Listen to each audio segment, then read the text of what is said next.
I used to direct the HRC ICT and Arts and Humanities Research Programme. That's now over, and I'm not going to talk about that. But I want to take advantage of my moment standing up here to say something about HRC-funded data resources, because there are a lot of issues that come up about those, which I think are extremely relevant to the kinds of issues that have been coming up today. Now, many of you will remember, by the way, I mean, most people will know, but the HRC is the national funding, Arts and Humanities Research Council, is the national funder for arts and humanities research projects. It spends about £100 million a year in research grants, and a high proportion of those, and I'll say a little bit about them in a moment, a very high proportion of those contain digital research outputs, so that's why they're particularly relevant to what we've been talking about today. But many of you will know, of course, that there used to be a service called the Arts and Humanities Data Service, which was a repository for arts and humanities data outputs. If you were funded to produce a data output by the Arts and Humanities Research Council, you were obliged to offer it for deposit in the HDS. So the HDS acted as a repository. It made data outputs available to the research community, generally speaking on open access, and most importantly, it also served as a source of advice for data creation projects and on data curation. Now, the funding plug, it was funded jointly by the HRC and by JISC, and the funding plug was pulled in 2008 by the HRC unilaterally deciding it was going to cease funding the service. And the reason it gave for doing so, which was a true reason, but may have been somewhat mistaken in its general conception, was that these resources were not used very much. There was very little use of the resources that the HDS held. Now, that's for a number of reasons, partly probably because people didn't think much about impact back in those days, and a lot of them could have done more to increase their impact. Partly because a lot of them, and we'll come back to this in a moment, were highly specialized resources. So there's no particular reason to expect them to be used very extensively. Most importantly, though, was the fact that the HDS simply preserved data, whereas over time, more and more, the kind of resources that were typically created for research purposes in the arts and humanities were online, generally interactive, and very frequently multimedia. So that all that the HDS preserved was the underlying data of a large number of online interactive projects. The other mistake, I think, behind this decision to close the HDS down was the fact that not sufficient attention was given to the fact that it also had this advisory function, which was extremely important to ensure the quality of publicly funded data outputs, and that advisory function is no longer available. Now, I want to come back to in a moment this point about the fact that it was closed down because people weren't using the resources enough. But I've actually coincidentally yesterday just finished the last thing, I hope, that I'll ever do for the HRC. And that was to, with the help of the artshumanities.net data resource, to draw up hopefully a full list of research resources funded by the Arts and Humanities Research Council. Many of you will know artshumanities.net. It is a national repository for information about projects in the arts and humanities, digital projects in the arts and humanities, and a lot of supplementary material besides. And what we've done is we've used the database in which projects are recorded to create subsections that will display projects funded by the HRC. Now, the interesting thing, I think, is that of all the research projects that the HRC has funded, something approaching now a quarter contain digital outputs.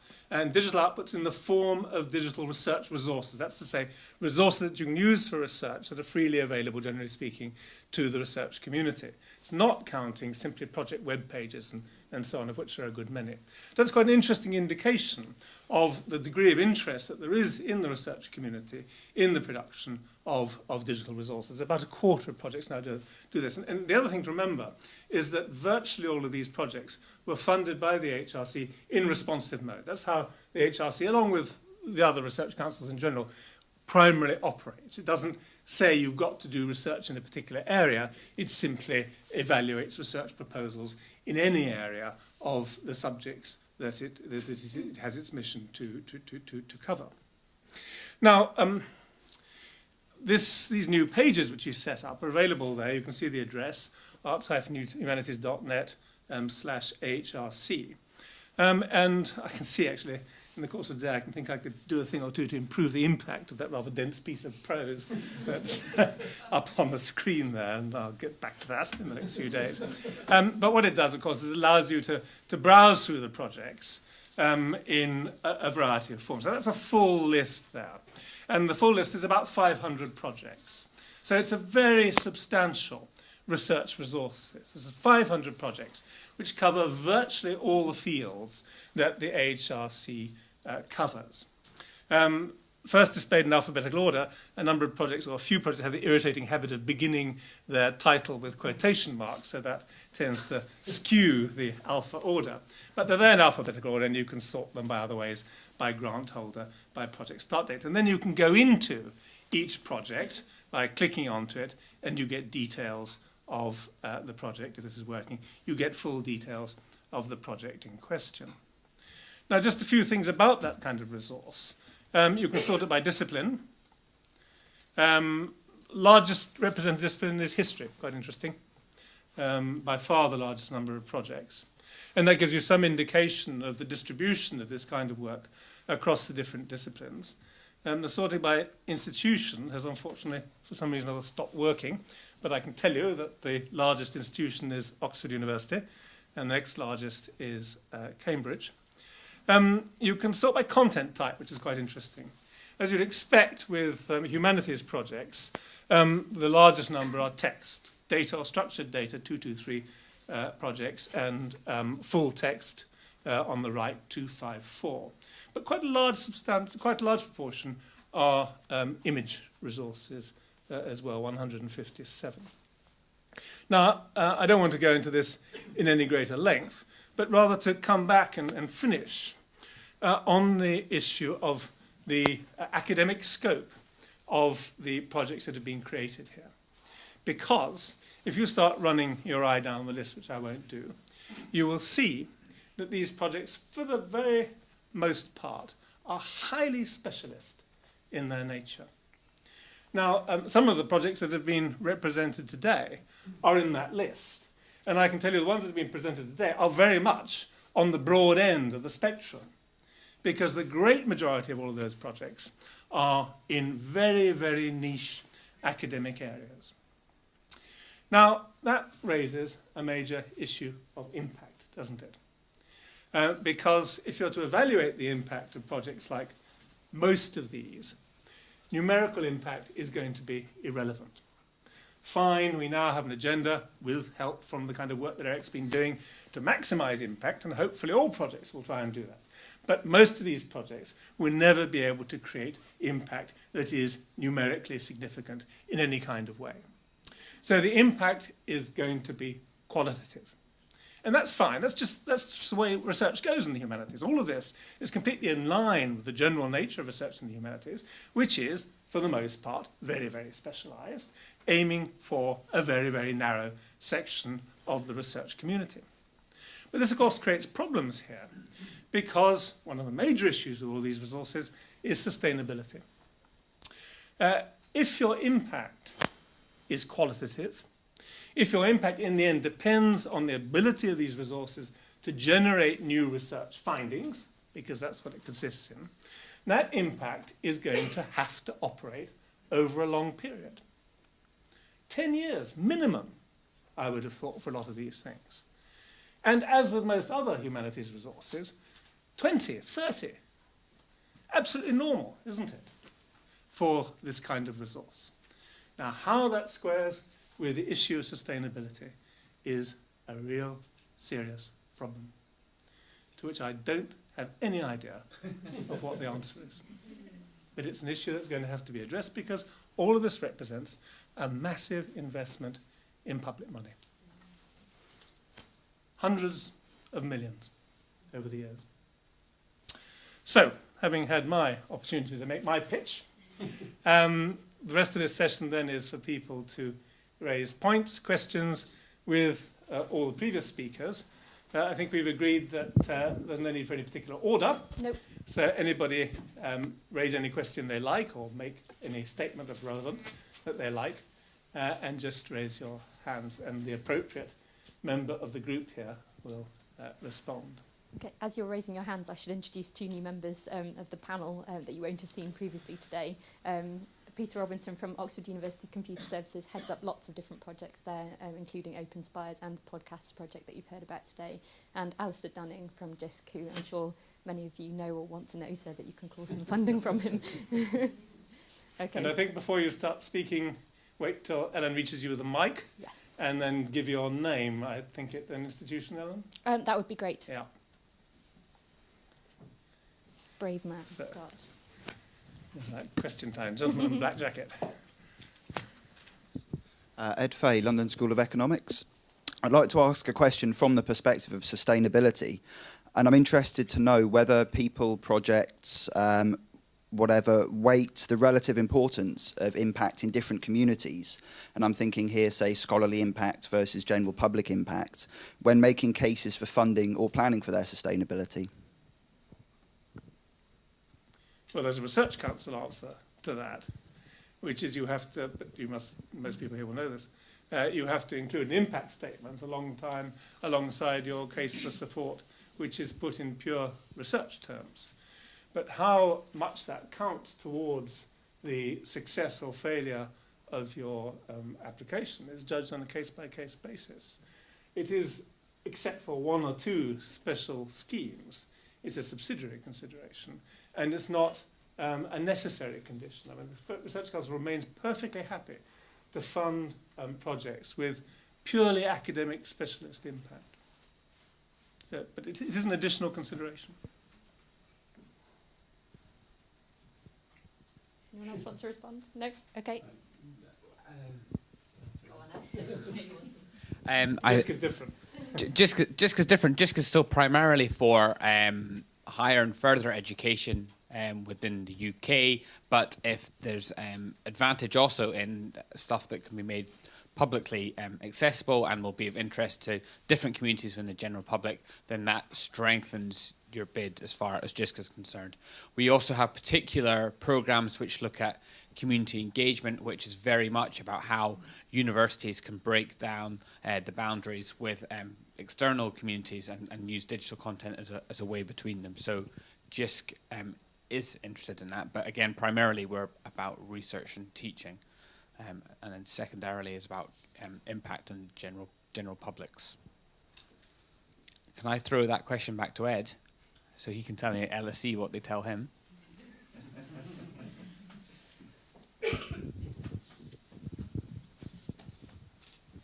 I guess for us it's kind of couched in the organisational mission. So our strategic plan tells us in order that the point of our library services is to service the research community at LSE, the wider social science research community, teaching, and the wider community which might have an interest. So in terms of our strategic plan, it goes very much in order.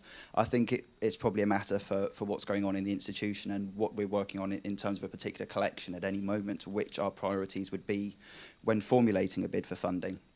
I don't think there's necessarily one answer. We would address each of those areas according to the project. I suppose.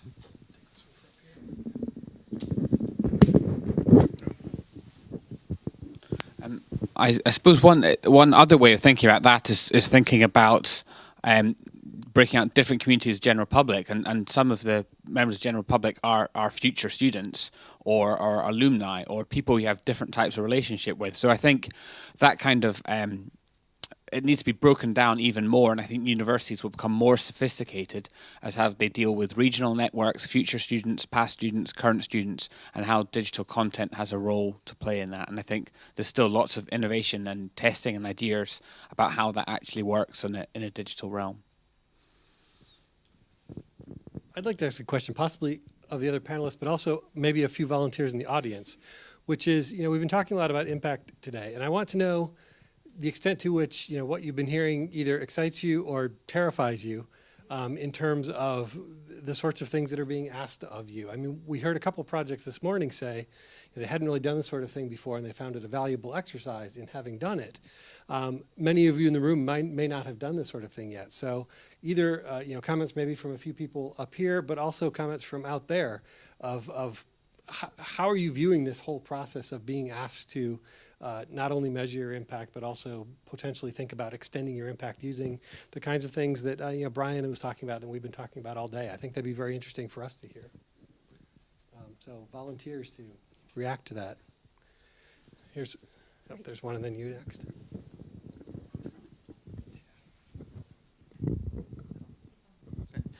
I'm David King from the Open University, and I'm working now on an EU-funded project, in fact a follow-on from a JISC project, and there one of our whole work packages is about impact and selling what we are doing back to the EU.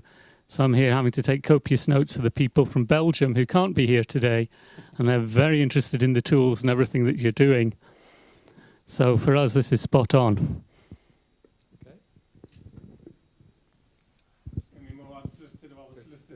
There's one up here up front. Okay. Natasha, City University, London. I'm learning technologist, and apart from producing these educational resources with our academics, I started looking into impact of our resources.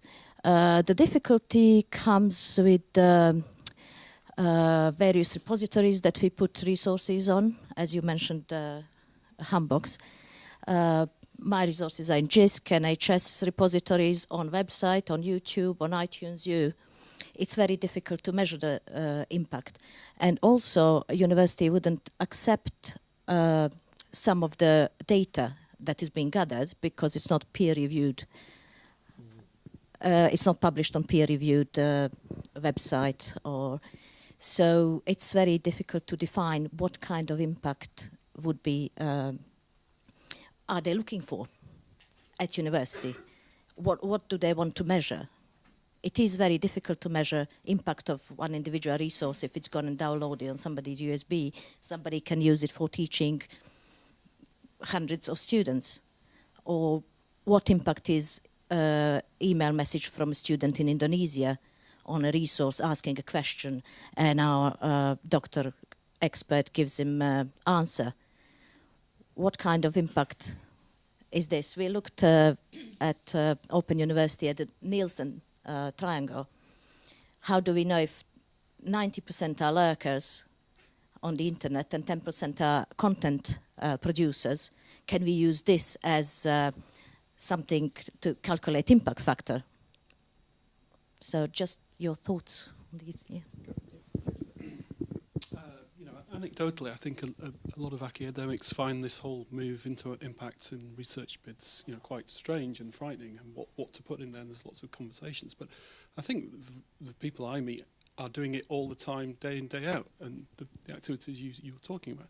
So I think it's recognising that you probably are engaging with people all the time. You're probably giving talks and workshops and writing, and it's to perhaps value some of the things that perhaps you didn't value as highly before, like emails from people.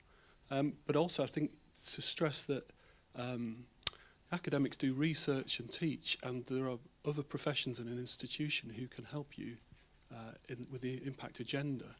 And if you're doing an interesting project, which all the projects David was talking about surely are, then the institution can support you by making that more well-known and newsletters, press releases and things like that. And so I think it's to recognise when to ask for assistance sometimes in this area, so you can concentrate on things that you do well. We found, as a techie, I found some of the metrics of search engine optimization and the analytics stuff very, very complex and very difficult, and there's hardly any stuff out there apart from some of the toolkit things. It's a complex area. Commercial companies pay large amounts of money for the statistical analysis of their web stuff. So, I mean, just don't worry about it. Try and seek help from people who who might have more insight. But to value impact, I think, and not to think it's something that people aren't doing anyway. You know, nearly everybody talks about their work in some communication channels. But perhaps, as that website on one of the projects was doing, is to start compiling all of the activities a project might do and recognise all of them have value.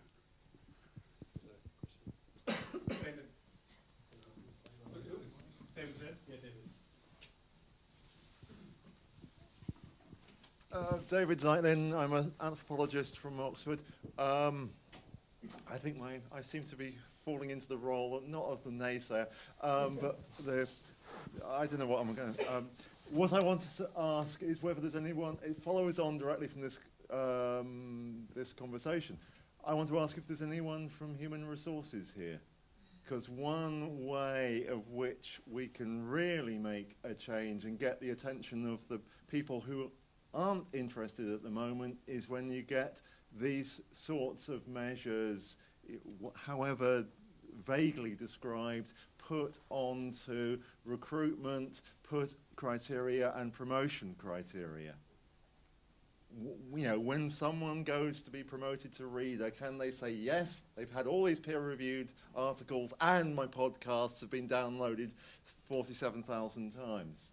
And then to get the panels to actually pay some attention to that. Can I answer that one? Would that be okay? Pardon? Can I answer that? Here's the microphone. Microphone, right, thank you. You saw in my presentation earlier in Humbooks about people, the members of that, having a digital presence.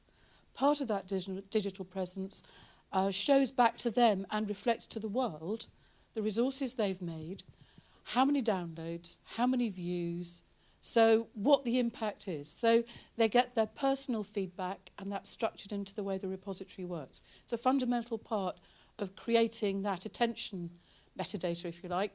Nobody has to build it, the repository does it for you.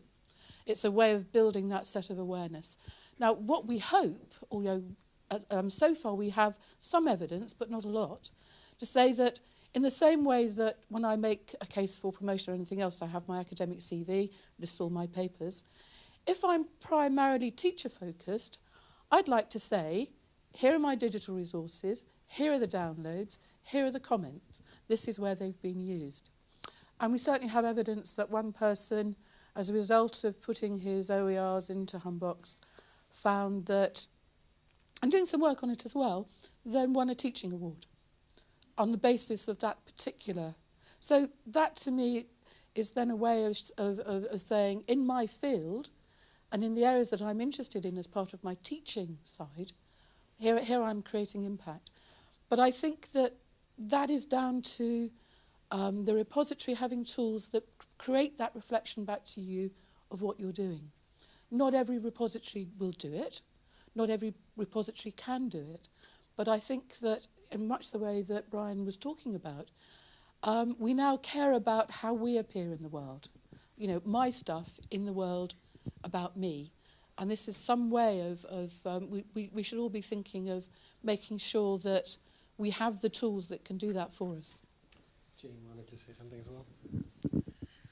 You may have noticed recently that there was an academic in the States who submitted his peer-reviewed Wikipedia articles as part of his tenure, for tenure, and that was accepted unanimously by the review committee.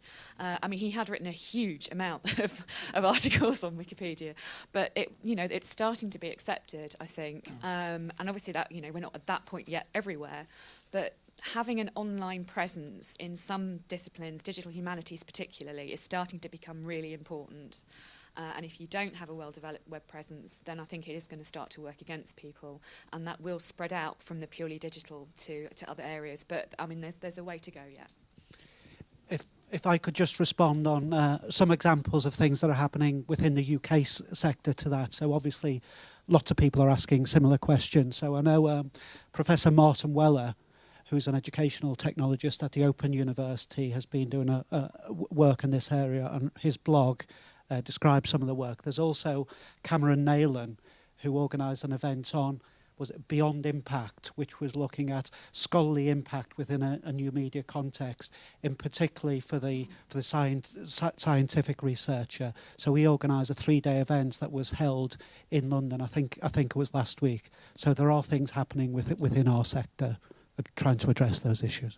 I should actually be amazed if impact was not nowadays a regular factor in both appointments and promotions, because of course there's so much incentive for institutions now to take it into account.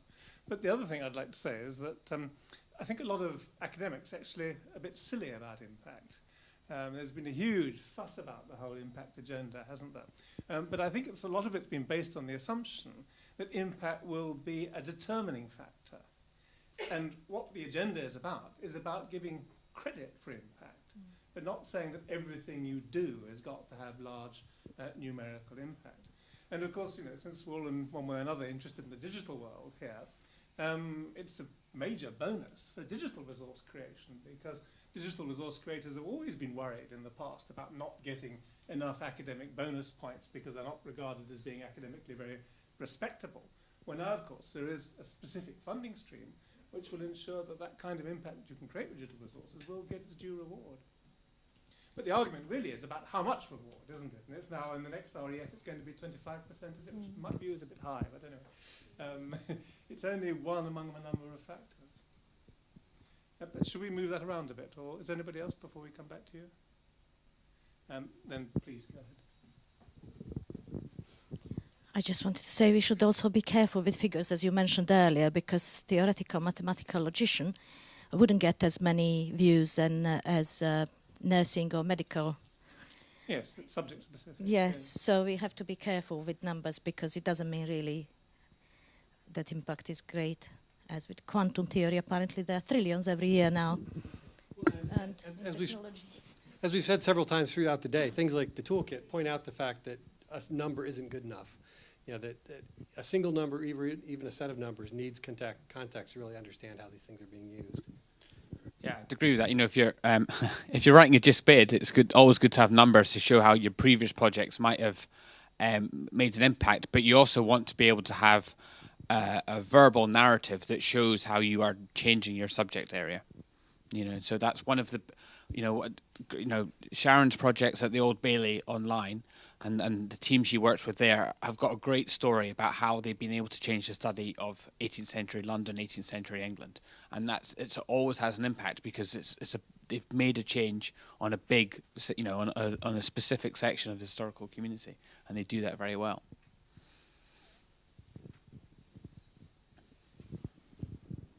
Microphone. No, it's okay. My name is Rita Derold. I'm from the University of Leicester.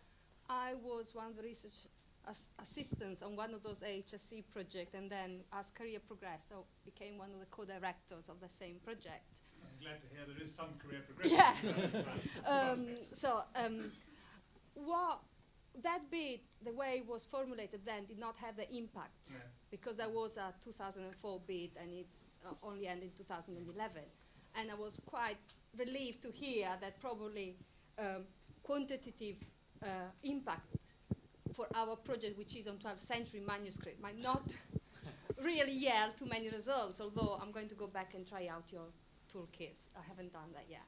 But I just wanted to ask the panel whether, and following up from what David was saying about qualitative impact, whether the panel had any thought about how we could improve the sort of impact, because of course we're very keen to implement that in our project as well.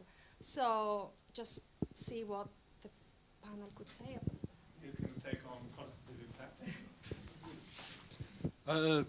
For the Listening for Impact, the podcast project, I personally was expecting it to be a kind of quantitative, data-driven kind of number project.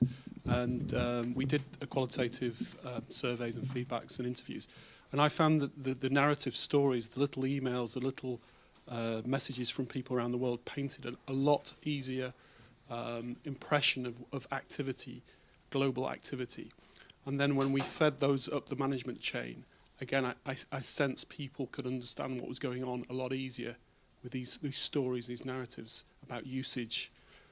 Even just knowing where somebody was and seeing a picture of them on the internet when they wrote it on Twitter or something like that, it paints a bit of a picture. So I think, the community is a word often used in these situations, but you will be part of a community. So make sure that your community expresses interest in your work, and when you start a project, to try and make sure you tell the community it's going to happen, and not do the classic mistake of leaving everything to the last minute. So I think one of the recommendations, the key recommendation, which is a very simple one, but is to start it from day one, to put some of the measurement tools in place, but also the qualitative stuff, to start saying to the community, would you be interested in this stuff? It's coming soon. What would you like? And then you're going to get conversations started, I think, and to start to record them, even if they seem simple. We made the unbelievable mistake of not realising for quite a number of months when we launched that the academics were receiving lots of emails. And it was literally, as Melissa said, just bumping into them and saying, how's it going? Has it had, expecting them to say it's been horrific. But they all said, oh, they've had these really nice, pleasant emails from people. And we then instantly had to start collecting them, because they're important. They help, like I said, help paint a picture that numbers sometimes don't. We've had a lot of discussions on these projects to do with the numbers, what they actually mean. And really comes down to trends. You're either static, going up or going down. It doesn't really necessarily mean whether that number's 1 million or 20. It's a trend that's kind of important in the long term. Let's bring in another consideration there, though, because I think that with the kind of highly specialised resource that you're talking about, and of course it's a bit late for you to start building this in from the start, but the really strong evidence of impact is the ability of your resource to create new knowledge, isn't it? To generate research findings that were made possible by your resource. Now, Eric mentioned this briefly, and that doesn't always happen, and it takes a very long time for it to happen. That's the really difficult thing, I think. We did get some results, actually, because our data is now used on an European-funded project, which is taking place in King's College. And, and we also got quotation in highly prestigious editions, etc., etc. But here, I'm trying also to build a case for my department to take away for the ref. So that's why I'm trying to understand how it works, how it all works. That's the perhaps just. But just a quick point to come back to. I think a lot of those 500 or so projects are not nearly as good as they ought to be about keeping track of their users. And getting the kind of information they should be getting out of their users about what their users have done with them in terms of producing new publications. I mean, one of the common themes when we approach new projects and ask them about their users, so many of them say, we have no idea who uses our resource. We don't know anything about them. We've had this in not just in the humanities, we've got projects in the physical sciences right now, and that's being partly funded by the Institute of Physics and the Royal Astronomical Society. One of the reasons they're paying us to do it, it's a different kind of work than this, but they said, we really don't know anything about how our membership uses information, and we need to learn that. And so this is something that if you can start to know something about your users and uses, you're already a step ahead of other people in trying to make them have a greater impact, because so many people just don't know much about what the uses, the things they've built are being put to. Can I say something about that as well? One of the things I think made Humbox and the other EdShare repositories successful in where they are is that we started out with users from the outset. We used participatory design to learn what our repository should do for people, what services they should offer. So we didn't start with a preordained view of we're just going to make it and then there'll be users. We said, well, who will our users be? Let's talk to them to find out what they need. And if our users are teachers, let's make sure that part of our design team are the very people who are going to be using it. And then build that conversation and build that community while the code is being built. And that's meant that we do have a fairly good insight as to what's going on. We always have people to talk to, and we always have people who want to tell us what's going on. But when you talk about capturing that qualitative data, I think what we tried to do in this study was to look at the quantitative trends and then try and find the story behind it. So saying, well, here's an interesting trend here. Let's go and see if we can interview some people, have a focus group discussion, see precisely whether we can capture the narrative that supports that interesting idea, that correlation, and some of the other things. And that's why we were able to say, yes, we know that pedagogic practice is changing as a result of what we're doing. So that we're presenting both sides there, the numbers and the narrative that goes with it. But not everybody has the opportunity to work closely with users, but I wouldn't want to build anything if I didn't know who they were and I wasn't talking to them from the outset. I wouldn't know how to do it, to be honest. I'd find it very difficult. So if that's an engineer talking, I think your users have to be first-class members of your team from the outset. I think there are some differences in issues between teaching resources and research resources. I think what you said obviously applies to teaching resources. I think it applies with some qualifications to research resources. It may do. Can I add to that too, Yvonne? Because I think when we did the original TIDSA project on the first 5 projects, one thing that was really striking to us was that even projects like HistPop, who had a very clear idea of who their user would be, who their users were, what a niche community of economic and social historians would be using that resource.